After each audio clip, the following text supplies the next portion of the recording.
सभी को नमस्ते मेरा। आज हम गुप्ता एंड शर्मा की बुक में से एक और प्राथमिक अवधारणा का अध्ययन करेंगे जिसका नाम है समिति।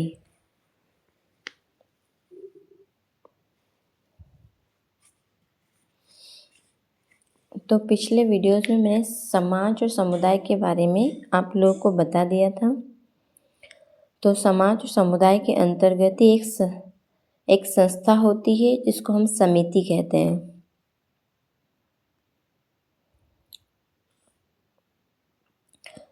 जब समाज की जब शुरुआत हुई थी तो उस टाइम मनुष्य की जो आवश्यकताएं थी वो बहुत ही बेसिक थी, जैसे भरण पोषण की आवश्यकता, सुरक्षा की आवश्यकता, फिर विवाह की आवश्यकता आई, फिर धीरे धीरे अन्य आवश्यकताएं बढ़ती गई राजनीतिक, आर्थिक क्षेत्र में, शैक्षणिक क्षेत्र में, मनोरंजनात्मक क्षेत्र में। और आज भी वर्तमान में मनुष्य की आवश्यकताएं क्या बढ़ती जा रही है। तो इन आवश्यकताओं की पूर्ति के लिए ही समितियों का गठन किया जाता है। इसके अलावा व्यक्ति की आवश्यकताओं की पूर्ति में कुछ समस्याएं भी उत्पन्न होती है, उनके निदान के लिए भी समिति का गठन किया जाता है।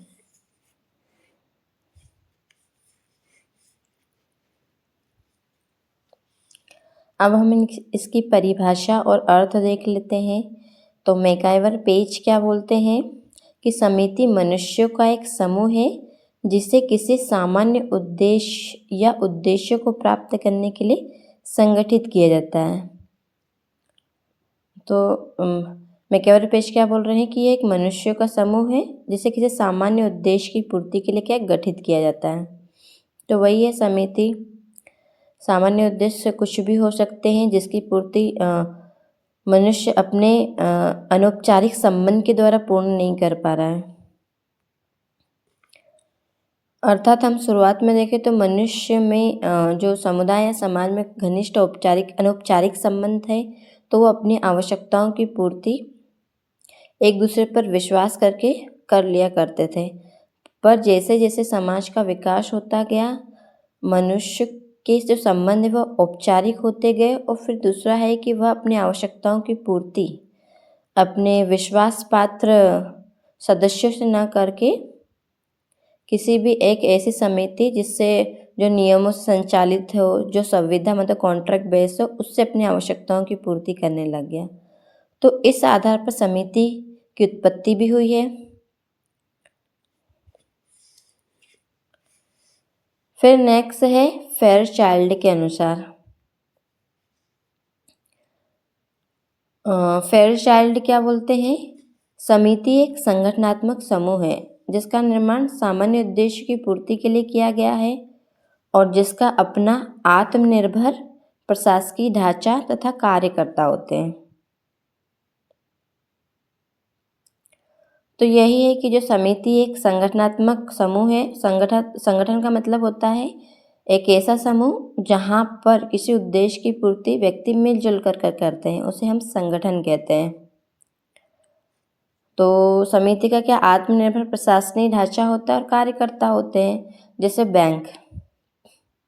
बैंक भी एक समिति है और सामान्य उद्देश्य की पूर्ति के लिए गठित की गई है, जहाँ आप अपने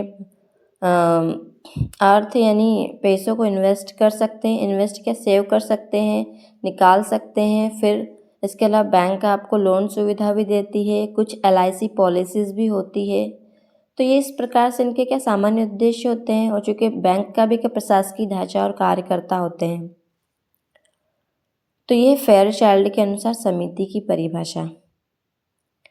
फिर नेक्स्ट है मॉरिस जिन्सबर्ग। मॉरिस जिन्सबर्ग क्या बोलते हैं कि समिति एक दूसरे से संबंध सामाजिक प्राणियों का समूह है जो इस सत्य पर आधारित है कि उन्होंने किसी निश्चित हित या हितों को पूरा करने के लिए एक सामान्य संगठन बनाया है। तो मॉरिस जिन्सबर्ग भी वही बोल रहे हैं कि क्या ये प्राणियों का समूह है और ये किस सत्य पर आधारित है कि इन्होंने किसी निश्चित हित या हितों को पूरा करने के लिए क्या बनाया है, एक संगठन बनाया है। तो सेम परिभाषाएं हैं। फिर नेक्स्ट है आगबन और निमकॉफ के अनुसार। ये क्या बोल रहे हैं? समिति एक ऐसा संगठन है जो प्रायः विशेष स्वार्थों की पूर्ति के लिए बनाया जाता है और इसका उद्देश्य अपने सदस्यों की विशेष या सामान्य इच्छाओं की संतुष्टि के अतिरिक्त और कुछ नहीं है। तो आगमन निमकोफ यही बोल रहे हैं कि विशेष स्वार्थों की पूर्ति के लिए ही गठित किया जाता है। फिर इसका उद्देश्य क्या, अपने सदस्य मतलब जो इस समिति से जुड़े होते हैं इसके विशेष या सामान्य इच्छाओं की संतुष्टि करना है और उसके अतिरिक्त और कुछ नहीं है। तो ये परिभाषाएं हो गई। और चूंकि मैकाइवर पेज ने भी उद्देश्य, संगठन, मनुष्यों का समूह इन पर ही जोर दिया है समिति में। वहीं फेयरचाइल्ड ने भी उद्देश्य को बताया, संगठन को बताया है। इन्होंने एक चीज़ जोड़ी है, प्रशासकीय ढांचा और कार्यकर्ता। इसके अलावा मॉरिस जिन्सबर्ग इन्होंने भी समूह बताया है और उद्देश्य यानी हित यानी उद्देश्य बताया और संगठन बताया है। नेक्स्ट आगमन और निमकोफ की परिभाषा में देखो तो इन्होंने भी संगठन बताया समिति को। इसके अलावा इनके उद्देश्य होते हैं, विशेष स्वार्थ उद्देश्य होते हैं। तो अगर हम इन परिभाषाओं को एनालिसिस करें तो इनमें कुछ चीज़ें कॉमन है।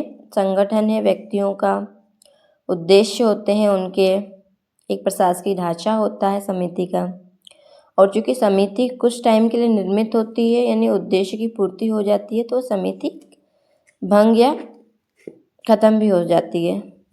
फिर नेक्स्ट है, इन परिभाषाओं से यही स्पष्ट होता है कि जो समिति है मनुष्यों के विचार पूर्वक बनाए गए एक ऐसे संगठन के रूप में परिभाषित किया जा सकता है। यानी मनुष्यों ने विचार पूर्वक किसे बनाया है जिसके कुछ उद्देश्य होते हैं और साथ ही जिनकी अपनी एक क्या होती है, कार्यकारिणी होती है। अब हम इसके विशेषताएं देख लेते हैं। तो समिति की क्या विशेषताएं, ये व्यक्तियों का समूह होता है, ठीक है ना। और चूंकि व्यक्तियों का समूह होता है तो समिति क्या है, एक मूर्त संगठन है। व्यक्तियों का समूह हमें दिखाई देता है इसलिए समिति क्या है, एक मूर्त संगठन है। फिर नेक्स्ट क्या है, निश्चित उद्देश्य। तो समिति के वही निश्चित उद्देश्य होते हैं, उसकी पूर्ति के लिए वो गठित होती है। कोई भी समूह जिसका उद्देश्य नहीं होता उसको हम समिति नहीं बोल सकते। फिर नेक्स्ट है विचार पूर्वक स्थापना। समिति का क्या निर्माण विचार पूर्वक किया जाता है, नियोजित होती है समिति, इसका स्वतः विकास नहीं होता समुदाय की भांति। फिर नेक्स्ट है एक निश्चित संगठन। तो प्रत्येक समिति का क्या एक निश्चित संगठन होता है यानी एक प्रशासकीय ढांचा होता है, जिसके कार्यकर्ता भी होते हैं। फिर नेक्स्ट है नियमों पर आधारित। तो प्रत्येक समिति के कुछ नियम उपनियम होते हैं जिसके आधार पर जो सदस्य होते हैं उसके आचरण को भी निर्देशित व नियमित किया जाता है और उन नियमों पर आधारित कार्य प्रणाली भी गठित की जाती है कि किस प्रकार से कार्य किया जाएगा और कुछ लिखित अलिखित नियम भी होते हैं। फिर समिति की क्या होती है, ऐच्छिक सदस्यता होती है यानी व्यक्ति की इच्छा पर निर्भर करता है कि वो समिति का सदस्य बने या नहीं बने, उससे त्यागपत्र भी दे सकता है। फिर नेक्स्ट है अस्थायी प्रकृति। तो समिति का जब उद्देश्य पूरा हो जाता है तो भंग भी हो सकती है। दूसरी बात, अगर समिति का उद्देश्य नहीं भी पूरा हो सकता है तब भी उसको समाप्त किया जा सकता है। फिर है औपचारिक संबंध। तो समिति के सदस्यों के बीच जो रिलेशन होते हैं वो औपचारिक होते हैं। व्यक्ति अपने उद्देश्य की पूर्ति के लिए एक दूसरे से जुड़ते हैं, सदस्यता ग्रहण करते हैं और जैसे ही ये समिति अपने उद्देश्य को प्राप्त कर लेती है औपचारिक संबंध भी खत्म हो जाते हैं यानी घनिष्ठता इनके बीच बिल्कुल नहीं होती। फिर साध्य न होकर क्या होती है, साधन होती है।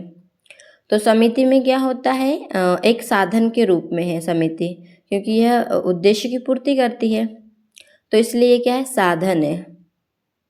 जैसे महाविद्यालय होगा, ये शिक्षा के उद्देश्य की पूर्ति करती है तो ये भी क्या है, एक तो समिति ही है महाविद्यालय, तो ये साधन है। बैंक हो गया साधन है जो आपकी वित्त आवश्यकताओं की पूर्ति करती है।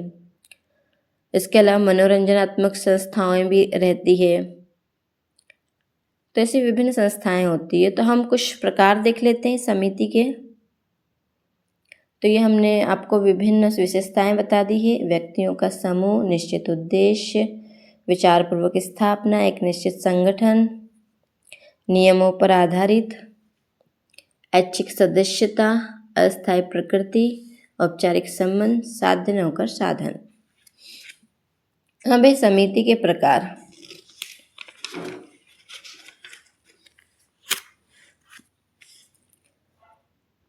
तो वही है, व्यक्ति की जो विभिन्न आवश्यकताओं की पूर्ति के अंतर्गत विभिन्न क्षेत्रों में समितियों का गठन किया गया है, जैसे कि आर्थिक समितियाँ। तो आर्थिक समितियों में व्यापारिक समितियाँ, मजदूर संघ, व्यावसायिक समितियाँ, ये सब आती है। राजनीतिक समितियों में राजनीतिक दल आ जाते हैं। सांस्कृतिक समितियों में धार्मिक समाज, रामकृष्ण मिशन। शैक्षणिक समितियाँ हैं, जैसे महाविद्यालय भी आ जाएंगे इसके अंतर्गत। समाजशास्त्र परिषद, वैज्ञानिक संघ, शिक्षा मंडल, स्कूल, महाविद्यालय। इसके अलावा मनोरंजनात्मक समितियों में व्यायामशाला होती है, क्लब होते हैं, नाट्य मंडली होती है, खेलकूद परिषद। सेवा और सामान्य कल्याण समितियां भी होती है, अनाथालय, हरिजन सेवक संघ, कानूनी सलाहकार, आदिवासी कल्याण परिषद। तो ये सब क्या है, समितियों के प्रकार है जो विभिन्न क्षेत्रों में देखने को मिलती है। और फिर इसमें एक बहुत ही प्रसिद्ध कथन है मैकाइवर पेज का,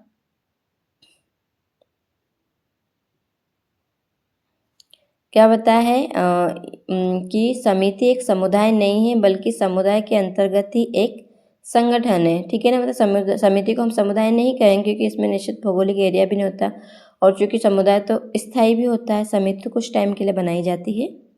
तो समुदाय के अंतर्गत ही समिति होती है। और जो उनका फेमस कथन था कि हम संस्था के सदस्य नहीं होते, हम समिति के सदस्य होते हैं।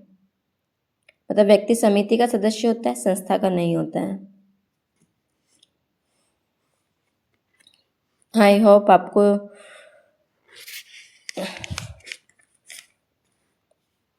आज का टॉपिक समझ में आया होगा। नेक्स्ट टॉपिक में अब हम संस्था का एनालिसिस करेंगे। धन्यवाद सभी को।